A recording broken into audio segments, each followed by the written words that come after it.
Hi YouTube, Timothy Unkert here. In this video, I'm going to show you how to install packages from Melpa into Emacs. So let's open up Emacs here. And the first thing I'm going to do is do Alt-X and type in customize-option. And then what I'm going to type in is package-enable at startup. And I'll let that run through.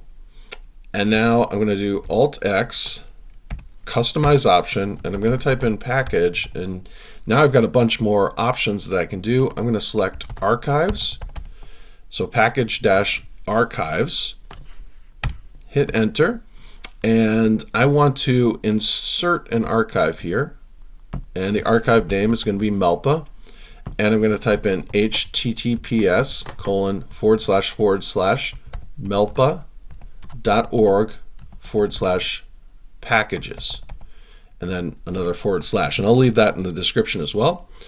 I'm going to click apply and save, and then I'm going to Control-X, Control-C to quit Emacs, and then I'm going to restart Emacs, and I'm going to do Alt-X and do package-list packages, and what that's going to do is go out and refresh the packages. So it's going to be loading here, and it says package refresh done. Then I can do Alt-X and do package install.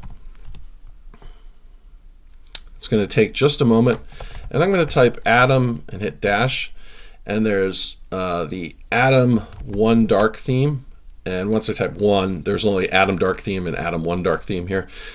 I can select that, hit enter, and that goes ahead and installs that custom theme. I can do Alt-X now and do customize-themes. And you can see if I go down that we have Atom 1 Dark. I can select that, and it says loading a theme can run Lisp's code, really load. I'm going to say yes, and treat this theme as safe in future sessions. I'm also going to say yes, and then I'm going to go up here and save my theme settings. And now if I start Emacs back up, you see I've got this Atom 1 Dark theme. That's all there is to it. If you want to learn more about Melpa, you can Google it here. Go to Melpa, and if we go to getting started,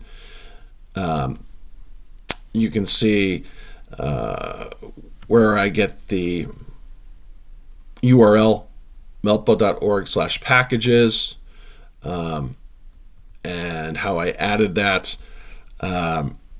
You could also do, if you want to do Melpa stable, you could do stable.melpa.org/packages, adding it that way. This shows you how to add Lisp code, so you can add this into your .emacs file. You can read about that as well. Maybe I'll do a separate video on that. And then in terms of finding themes, I just typed in something like Emacs themes, and you have this web page, emacsthemes.com, and you can see some of the popular themes. And in terms of this 1 dark theme, you can just type Atom 1 Emacs, and you have this GitHub repository. That's where I got this theme, or where I found out about this theme. I was just searching for Atom, a similar theme to Atom. I always liked that theme, and here we go. That's pretty much all there is to it. Hopefully you liked this video. If you did, please give a like and subscribe. It's free to do, and it really helps the channel. Thank you.